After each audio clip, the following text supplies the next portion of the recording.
This happened last summer in Dallas. The temperature was hitting 110 degrees that Sunday afternoon, but I'd been at Tom and Linda's place since early morning, helping them set up for their annual family cookout. I'd spent the previous evening making Linda's favorite potato salad from scratch, wore the button-down they'd given me for Christmas, and even detailed my truck before driving over. Everything had to be just right, because that's how it always had to be with them. By mid-afternoon, I actually felt like I'd finally broken through. Jessica's brother Tyler was tossing a football around with Dan's kids in the yard. The pool was full of splashing children. Tom and I stood by the grill discussing his latest real estate development project. For the first time in 4 years, I genuinely felt like I belonged there. Then, Linda asked the question that changed everything. We were all sitting under the covered patio area, adults relaxing with drinks while the kids played. Linda smiled at Jessica and me and asked, when we were planning to give them grandchildren, saying Dan's kids needed some cousins to play with. I watched Jessica tense up immediately. This had been an ongoing private discussion between us for the past 2 years. I wanted children. She kept pushing it off after she made senior analyst at work, after we'd saved more money. There was always another reason to wait. I started to respond, saying we'd actually been discussing it, but Jessica cut me off mid-sentence. She laughed and gestured at me with her wine glass like she was delivering the punchline to a hilarious joke. Not with this one, she said. Maybe if I find somebody who actually has some ambition. The silence that followed was absolute. Tom's hand froze halfway to his beer bottle. Linda's smile completely vanished. Tyler actually choked on his drink. Even the kids in the pool seemed suddenly way too loud against the dead quiet on the patio. I felt like someone had dumped ice water down my back despite the oppressive heat. For 4 years, I'd been showing up early to help Tom with his projects. For 4 years, I'd been bringing Linda books she mentioned wanting to read. For 4 years, I'd been unfailingly polite to Jessica's condescending friends. For 4 years, I'd been proving I was good enough for their family. And in 10 seconds, she'd told everyone I wasn't. I set down my beer carefully. Tom had handed me that beer an hour earlier with a smile.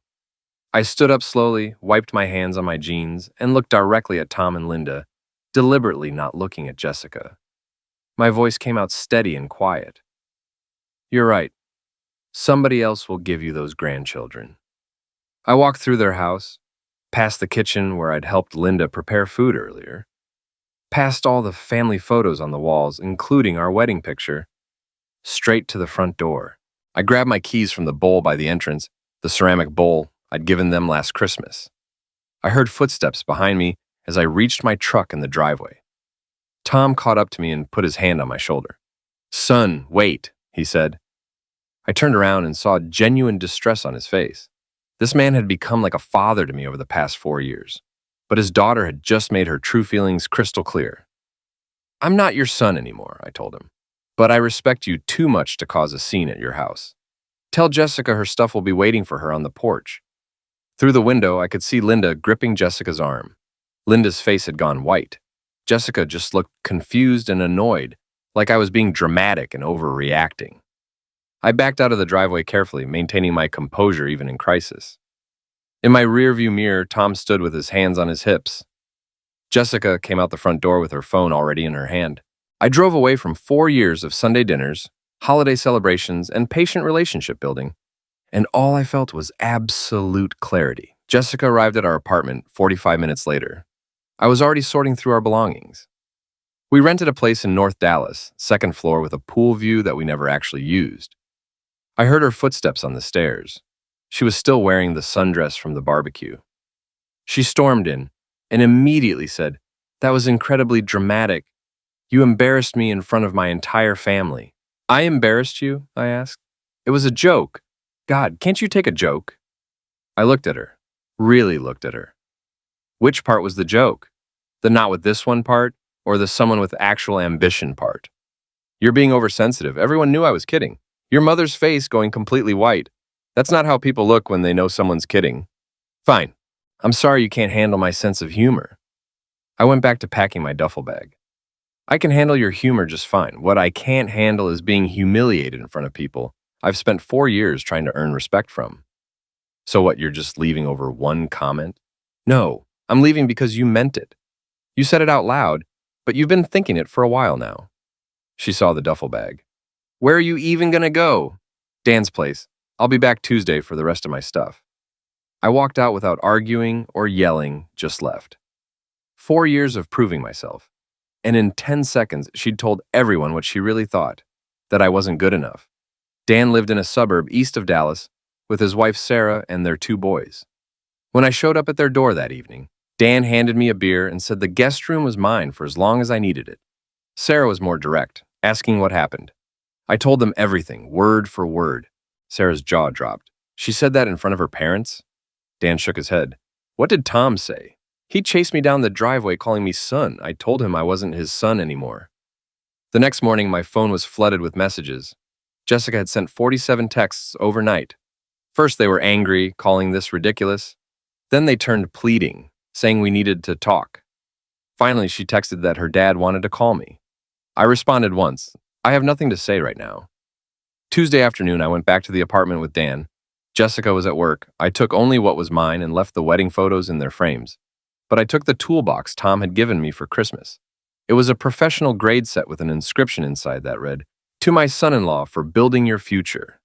That inscription hurt now, but I'd earned that toolbox. It was mine. Wednesday evening, Tom called and left a voicemail. Mike, it's Tom.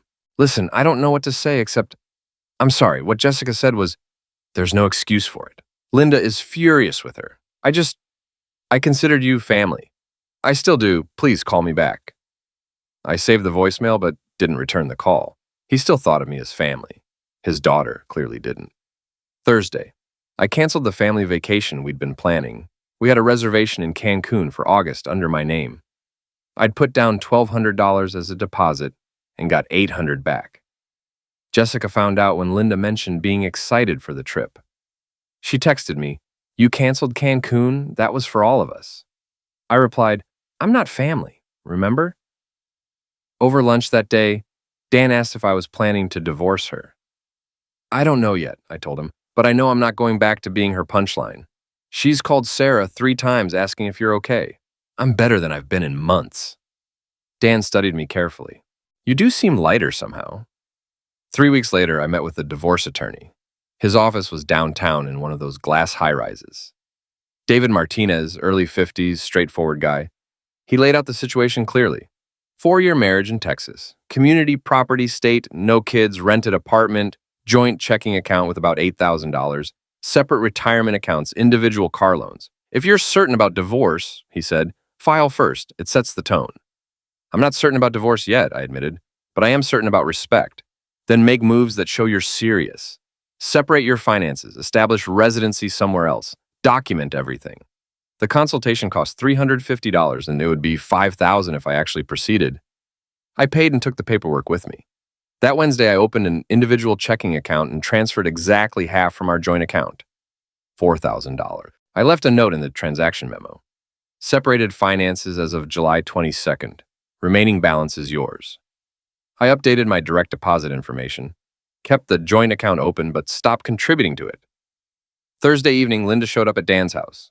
Sarah let her in but stayed in the room, protective of me. Linda looked exhausted and upset. She held a glass of water Sarah had given her but didn't drink from it. I need to apologize to you, Linda said. You didn't do anything wrong. I raised her. Somewhere along the way, she learned it was acceptable to treat people she claims to love like that. That's on me. Linda, you don't need to. Let me finish. What she said was cruel. It was disrespectful to you, to us, to the entire concept of marriage. Tom and I have been married 34 years. We've had difficult times, but I have never publicly humiliated him like that. I appreciate you saying this. I'm not saying it for appreciation. I'm saying it because it's true. You've been nothing but respectful and kind to our family. You show up, you help, you remember birthdays. You brought me that book on economic theory just because I mentioned it once. I wanted you to like me. We do like you. We love you. Which is why watching you walk away broke my heart. But I understood it completely. She set down the water glass. What can I do to help? Nothing. This is between Jessica and me. She doesn't understand why you won't talk to her. Because talking requires respect, and she made it very clear she doesn't respect me. She does. She's always used humor as a defense mechanism. That wasn't humor. That was honesty dressed up as a joke. Linda paused for a long moment. Mike, can I ask you something? Be completely honest. Of course. Did you think I wasn't good enough for her? She took a long breath. In the beginning, I worried she was settling. She has her master's degree. You didn't finish college. She makes $95,000 a year. You make $52,000. I had concerns. And now? Now I know that income doesn't show character. You're the first person to offer help with anything. You're reliable. You're kind. You treat her better than she treats you. And I'm ashamed I ever judged you based on a salary. Thank you for being honest. Will you give her another chance? I don't know yet. Linda left me her private cell number and said to call if I needed anything. Friday of that same week, I took off my wedding ring, put it in an envelope with a note that said, "Until you can treat me with respect in public, I won't wear the symbol of our marriage." I mailed it to Jessica. My ring finger had a distinct tan line. I kept catching myself looking at it. Week 4, Jessica started showing up at Dan's house. The first time, I wasn't home, and Dan didn't let her in. The second time was Thursday evening. I'd just gotten back from work. She stood in the driveway, still in her work clothes. "You sent back your ring." "I did." "What does that mean?" "It means exactly what the note said." This is insane. One comment and you've destroyed our entire marriage. One comment in front of your entire family. One comment that told everyone what you really think of me. I've apologized. I've texted you 100 times. You've said you're sorry I took it the wrong way. That's not an apology. What do you want from me? I want you to understand that respect isn't optional. I want you to understand that I'm not your backup plan or your safety net while you wait for somebody with more ambition. I didn't mean it like that. Then how did you mean it? Explain the joke to me. Silence. She couldn't do it. She tried, saying, I didn't think. That's the problem. You didn't think about how it would make me feel. You didn't think about the 4 years I've spent trying to be good enough for your family. You didn't think about me at all. She got defensive. You're not perfect either. You work too much. You're always tired. You never want to go out with my friends. You're right, I'm not perfect, but I've never humiliated you in public. I've never made you feel like you weren't good enough. So what happens now? I don't know, but I know I'm not coming back until something fundamental changes. 5 weeks in, I met with the apartment management. I explained the situation and said I wanted off the lease. 3 months remained on our contract. The manager was sympathetic but firm. Both parties needed to agree, or someone had to pay the buyout fee of $2,400. I paid it, filed the paperwork, and got my name removed from the lease effective end of month. I didn't tell Jessica yet. Wednesday of that week, Tom texted asking if we could meet, just the two of us. I agreed. We met for coffee downtown at a place on Main Street early in the morning. He was already there when I arrived. Thank you for meeting me, he said. Of course. I owe you an apology too. I should have said something right then. I should have stood up for you.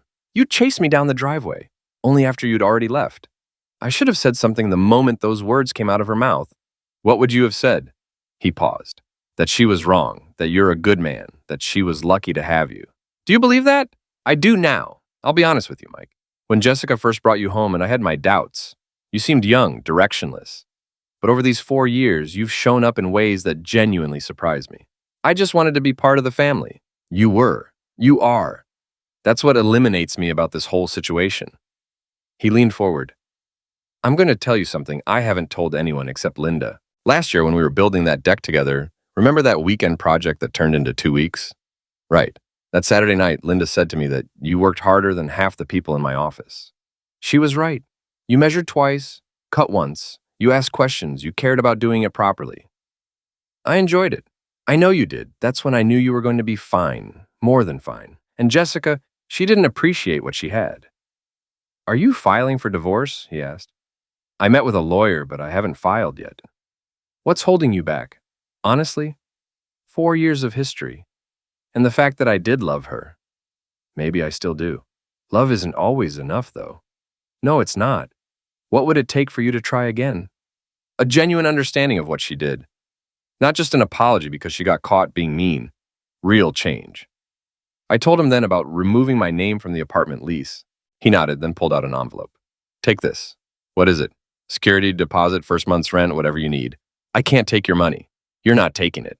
I'm giving it to you because you're still my son, even if Jessica doesn't deserve to be your wife. I got emotional. Tom leaned forward. I mean it. That girl broke my heart at that barbecue, but you handled it with more grace than most men would have. Let me do this for you. I took the envelope. $3,000 in cash. Not because I desperately needed it, but because he needed to give it. Friday, I toured an apartment on the east side of Dallas near the lake. 1 bedroom, 3rd floor, decent view. Smaller than what Jessica and I had shared, but it was mine. I signed the lease with a move-in date of August 1st. I used Tom's money for the first month and the security deposit. It felt like freedom. Jessica found out Monday evening when she showed up at Dan's house again. I agreed to talk, but outside on the driveway. It was evening, cooling down to the mid-90s. Sunset was painting the sky orange. Her car was running with the AC on. She'd been crying, her makeup smudged. You're really moving out? Like permanently? I already moved out. Now I'm just getting my own place instead of staying with my brother. This is really happening. What did you think was happening? I don't know. I thought you'd cool off and we'd talk and figure things out. We are talking. No, we're not. You're just making all these decisions without me. Like you made the decision to humiliate me without consulting me first? She started crying harder. Real tears this time, not manipulation. I didn't think you'd actually leave. I didn't think it was that serious. That's the problem. You didn't think. Everybody makes mistakes. This wasn't a mistake. Mistakes are accidents. This was a choice. You chose to make that comment. You chose those specific words. You chose to laugh while saying them. Do you know what the worst part is? I asked. What? I spent 4 years trying to prove I was good enough. 4 years of showing up early to help your dad. 4 years of bringing your mom books. 4 years of being polite to your friends even when they made it obvious they thought you married down.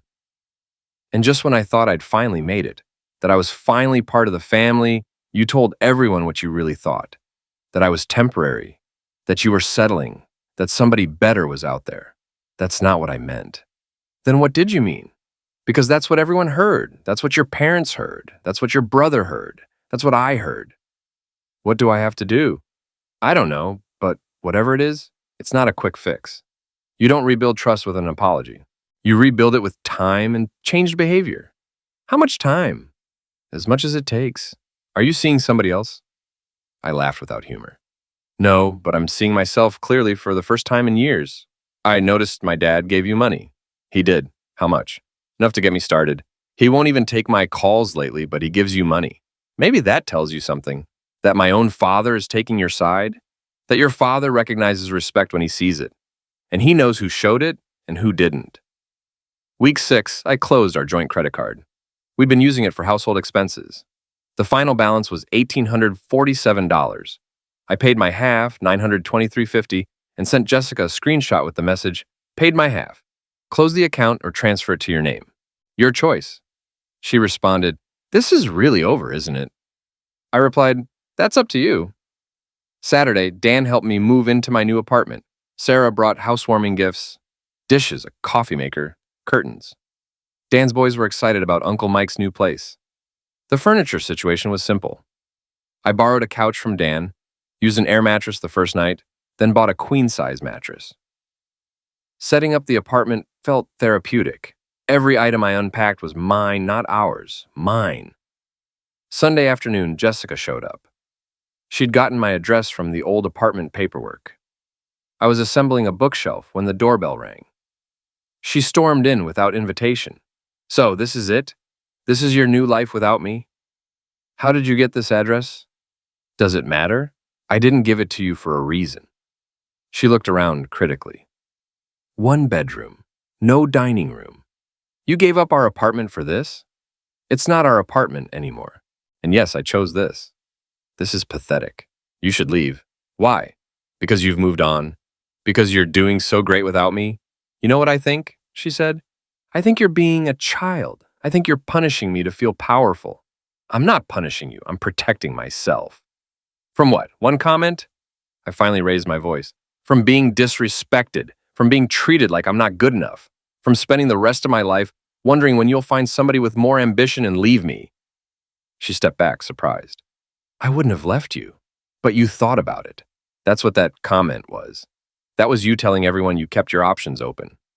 She started crying. Fine, you want the truth? Yes. I've wondered if I settled. You don't have a degree.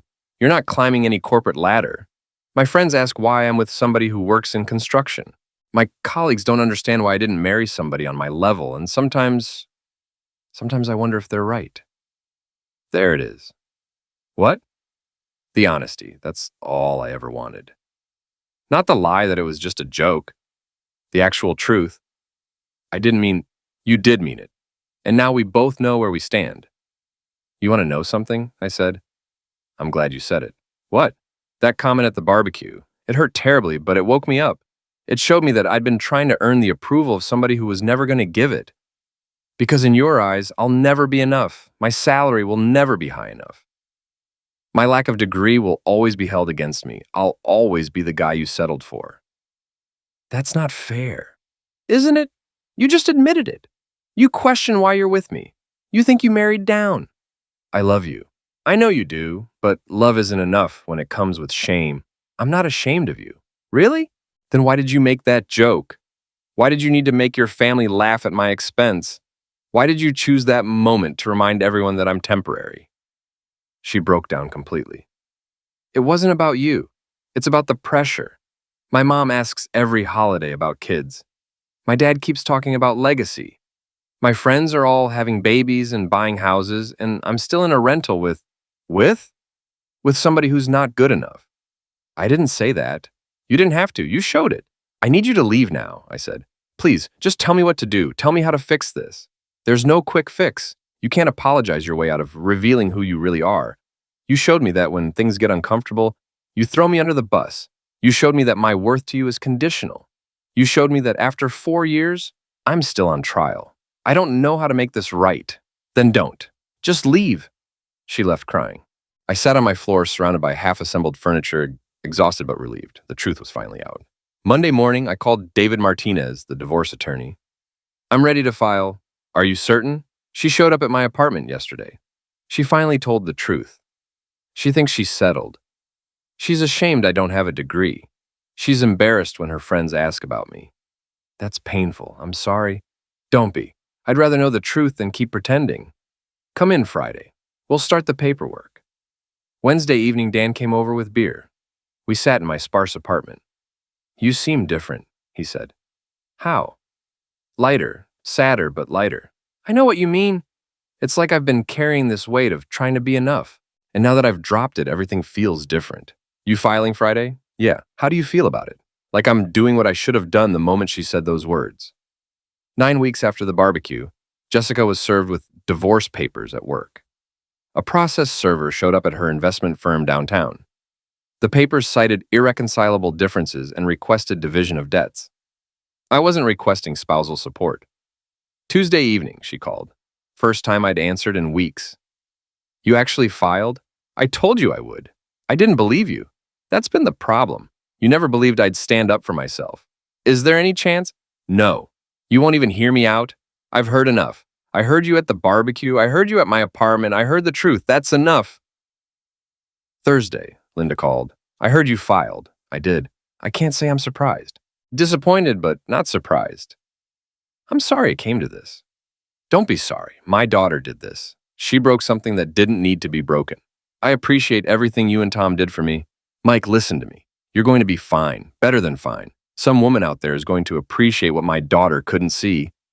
Thank you. Can I ask you something? Of course. If she changed, really changed, would you reconsider?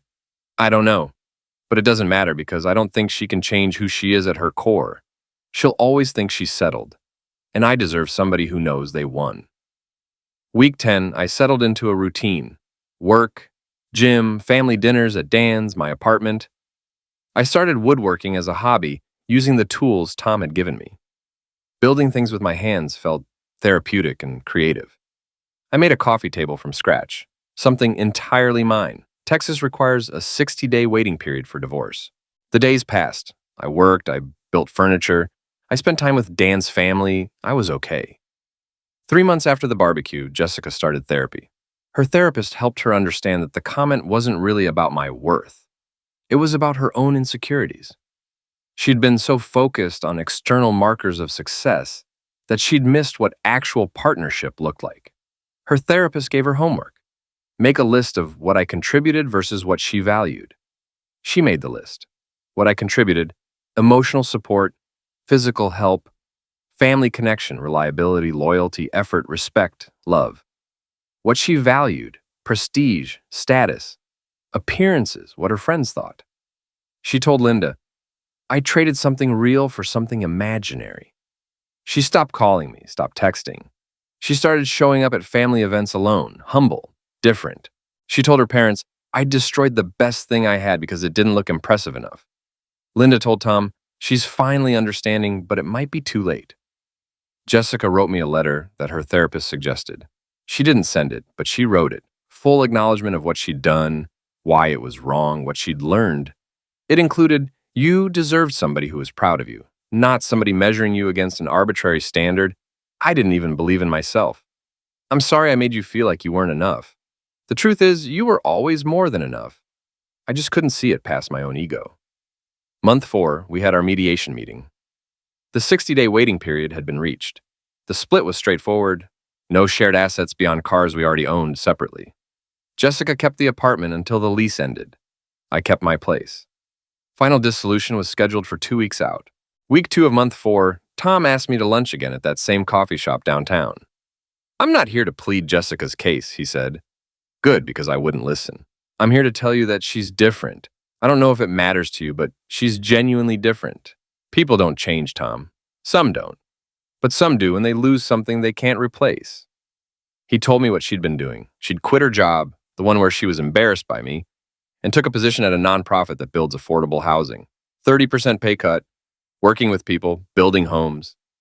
She'd told Linda, I spent 4 years with a man who helped people build things, and I was embarrassed because he didn't have a fancy title. Now I'm literally helping people build homes. Maybe I'll understand what actually mattered. She was in therapy twice a week, hadn't dated, working on herself. I'm glad she's figuring herself out, I said. But that doesn't change what happened. I know, I just wanted you to know. Because if you ever wonder if she got it, if she understood, she did. Too late, but she did. 5 months in, we finalized the divorce at the county courthouse. Both parties present with attorneys. The process was cold and procedural. The judge granted the dissolution effective immediately. We were no longer married. In the courthouse hallway afterward, Jessica caught me. Can we talk, just 5 minutes? My attorney shook his head, but I said okay to 5 minutes. She looked different, subdued, no makeup, simple clothes. Nothing like the confident woman at the barbecue. I know it's too late, she said. It is. I just want you to know that I understand now what I did and why it was unforgivable, okay? I spent 4 years with somebody who showed up, who helped, who cared. And I couldn't see it because I was too busy comparing you to some imaginary standard I got from people who don't matter. I'm glad you figured that out. I quit my job. I'm working at a housing nonprofit now, building homes, getting my hands dirty. And every day I think about how you would have loved this work. How you tried to tell me that worth isn't measured in salaries and titles. That's good, Jessica. I hope it makes you happy. It doesn't. Because I lost you. I don't expect you to forgive me, she said. I don't expect anything. I just needed you to know that you were right about all of it. I did think I settled. And I was wrong, so incredibly wrong. I appreciate you saying that. Is there any universe where we could start over? Not now, not soon, but someday? I don't know.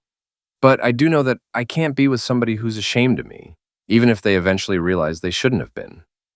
She nodded. Understood. I hope you find somebody who sees what I couldn't. I hope you find yourself. We walked away in opposite directions. I felt peaceful. It was over, really over. And for the first time in months, I could breathe freely. I settled into my new life. My woodworking hobby expanded. I started selling pieces at the local market. Still working my regular job, but had a creative outlet now. Regular dinners at Dan's house. I started dating casually, nothing serious, just learning who I was as a single man. My relationship with Tom and Linda continued. We texted occasionally, met for coffee every few weeks. I finished building a dining table for Dan's family. Solid oak, handcrafted, beautiful. Dan looked at it admiringly. This is incredible. You made this? I did. Sarah ran her hand over the smooth surface. You're really talented. Dan's older son grabbed my arm excitedly. Uncle Mike, will you teach me to build stuff? Absolutely. 6 months ago, I was standing in a backyard in Dallas thinking I'd finally made it, finally earned my place in a family that would always see me as less than. Then, 4 words shattered that illusion. Not with this one. At the time, it felt like the end of the world. Now, standing in my brother's house, watching his son excitedly hold a piece of sandpaper, I realized it wasn't the end. It was the beginning of understanding my worth, of demanding respect, of building a life that didn't require anyone's approval but my own. Linda called me during week 3 of month 6. I just wanted to check on you. I'm good, really good, actually. I'm glad. You deserve to be good. How's Jessica? She's finding her way. Still at the nonprofit, still in therapy, still alone. I hope she figures it out. Can I tell you something? Sure. That day at the barbecue when you walked away, I knew we'd lost you. But I also knew you were going to be okay. Because anyone with enough self-respect to walk away from disrespect is going to land on their feet. Thank you, Linda. That means a lot. You'll always be part of our family, Mike, even if Jessica isn't part of yours anymore. Week 4 of month 6, I was at the farmer's market selling my woodwork when a woman stopped by my table. She looked at the cutting boards and small tables I'd made. Did you make all these? I did. They're beautiful, real craftsmanship. I smiled. Thank you. She bought a cutting board and we chatted briefly. As she walked away, I realized something. Somebody had just appreciated my work, not my degree or my salary, but my actual skill and effort. Some people spend their whole lives trying to be enough for somebody who will never think they are. I spent 4 years doing exactly that. Then one sentence at a family barbecue changed everything. Not with this one. Those 4 words freed me. They hurt terribly, but they freed me from trying to meet an impossible standard. They taught me that respect isn't negotiable, that partnership requires equal appreciation, that being enough starts with believing you're enough, not with convincing somebody else. Jessica learned her lesson too late, but she learned it. Sometimes that's how it goes. Sometimes people only understand what they had after they've lost it. Sometimes the best thing somebody can do for you is reveal who they really are, so you can decide if that's who you want to build a life with. I'm building a different life now. One where I'm appreciated, not tolerated.